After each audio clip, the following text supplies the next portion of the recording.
Hello, it's Phil Thatch and I'm standing here on my front porch. It's raining and I've been making photographs of Mexican sunflowers that my sister's husband sprouted and gave to me and I planted here that have finally grown and bloomed. And I'm using my Nikon Z6 and the Helios 44-2.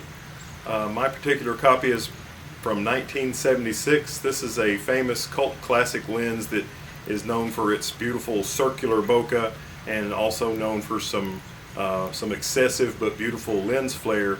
And I've been making photographs of these flowers in the rain.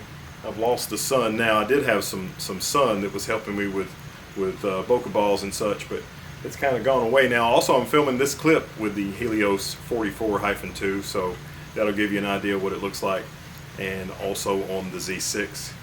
And hopefully I'll be able to, maybe the rain will slack off here in a minute and I'll be able to get a few more pictures before the sun goes down. Well, as soon as I got done making that clip, this happened, so maybe this will blow by in a minute. In the meantime, let's look at the pictures I've already made.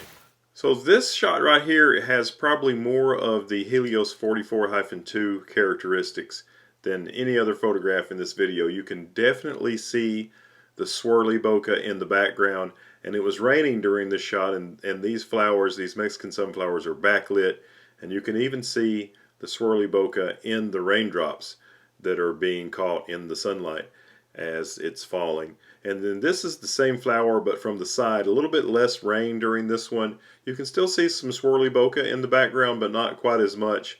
But the out of focus portions of this photograph have a lot of interesting characteristics about them.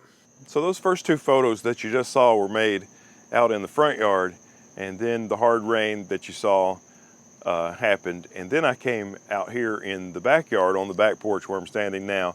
I'm not videoing now using the Helios lens so I can show it to you. This is the Z6 and a Fotazi M42 to Z mount adapter, and this little tiny bit here on the end is the Helios 44-2, and my serial number starts with 76, so I believe that means it was made in 76. And you'll see these in the 70s all the way up to the 80s Helios 2s. But here's a couple of photos that I made out here on the back porch. So this is one of my favorite photographs of this entire video, and even though this doesn't have any exaggerated circular swirly bokeh in it, it still proves that the Helios 44-2 can make a beautiful photograph. And this particular photograph, this is a daisy, an African daisy, I believe, that we've had growing all summer long. I've used this in other videos as well, but it's kind of getting rough looking, but the Helios made it look beautiful. After that, I went back out into the front yard and made a few more photos. Let's look at those now. So here is our beautiful xenia patch that we planted, and I'm looking at it from the side so it goes a long way in the background, and you can see the flower that I focused on is a little bit brighter, and I did that in post, and in the background you can see the circular bokeh of the other flowers. And this is a bud on the Mexican sunflower that's just about to bloom, and if you look at the out of focus grass in the background, you can see some beautiful circular characteristics, not exaggerated, but they are there. And here is another Mexican sunflower shot. You can see where the rain had rained on it, and you can see a drop about to come off of it there. Not a lot of excessive circular bokeh. You can see a little bit in the bottom right corner. And here is another photograph of the xenia bed, and on the top right hand corner of the shot you can see some circular looking out of focus characteristics.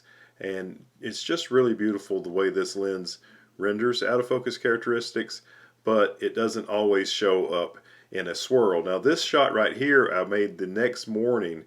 We went to a dam about an hour's drive from us to take photographs of a brown booby. That's some foreshadowing for the next video. And I made this photograph with the rocks and the river and this seed pod. And then as we were leaving that dam, I stopped here and I used the Helios and made a 9-shot handheld panorama. This is at f5.6. Everything else in this video is at f2. But I used this Helios lens and tried to get no weird characteristics so I could make this panorama, and at 5.6 it worked out just fine.